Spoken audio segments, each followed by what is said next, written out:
اس موقع پر کیا کرنا چاہیے، یہ سوال پیدا ہوتا ہے۔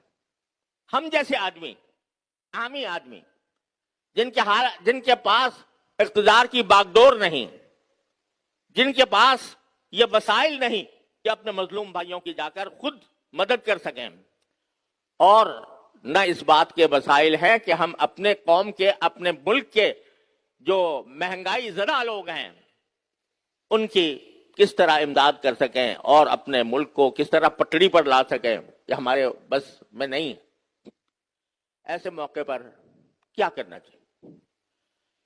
تو اس میں گزارشیں کرنی ہے کہ جب بھی کوئی برائی آئے یا مصیبت آئے تو شریعت کا تقاضا یہ ہے کہ جس شخص کے اختیار میں جو کچھ ہے اس مصیبت کو دور کرنے کے لیے وہ کام کرے، جو کچھ اختیار میں ہے اس کے ذمہ فرض ہے کہ وہ کام کرے۔ مثال کے طور پر ہمارے معاشرے میں فساد کی ایک بہت بڑی وجہ رشوت خوری ہے۔ اب ہر مسلمان جو دن رات اپنی پریشانی کا تو اظہار کرتا ہے کہ ملک یہ دیوالیہ ہو گیا، فلاں حکومت نے نقصان پہنچا دیا، فلاں حکومت نااہل ہے، وغیرہ وغیرہ، لیکن خود اس کا اپنا کام جو تھا کہ وہ رشوت لینا بند کر دے وہ چھوڑے ہوئے، اور مجلسوں میں بیٹھ کر تبصرے ہو رہے ہیں کہ فلاں حکومت آ گئی، فلاں جا رہی ہے، فلاں اچھی تھی، فلاں بری ہے، یہ تبصرے ہو رہے ہیں۔ لیکن میرے کرنے کا جو کام ہے کہ میں رشوت لینا چھوڑ دوں، میں حرام کھانا چھوڑ دوں، اس کی طرف توجہ نہیں،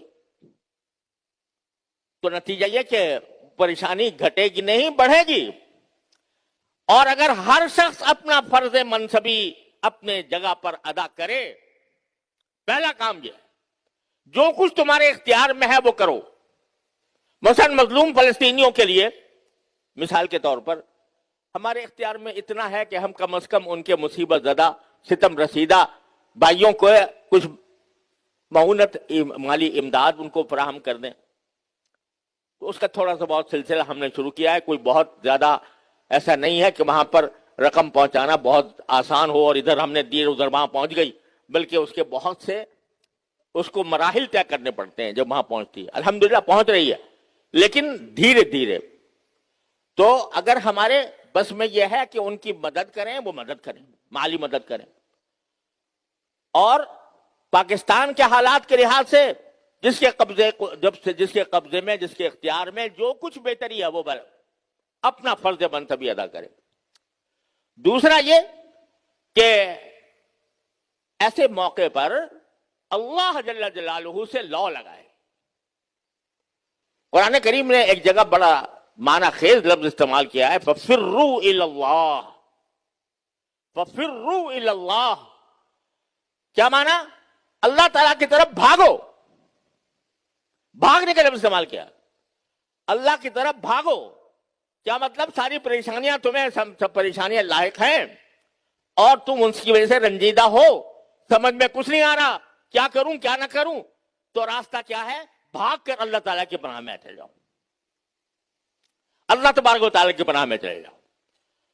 کیا مانا؟ کہ کچھ دیر، کم از کم کچھ دیر اپنے ذہن کو خالی کر کے، اپنے تمام تعلقات اور تمام معمولات کو خیرباد کر کے کچھ دیر خلوت میں، تنہائی میں اللہ تبارک و تعالیٰ کی طرف رجوع کرو کہ یا اللہ میں بھاگ کے آیا ہوں اس مصیبتوں سے، آپ کے پاس بھاگ کے آیا ہوں، تو اے اللہ اپنی رحمت سے ہماری یہ پریشانیاں دور فرما دیں۔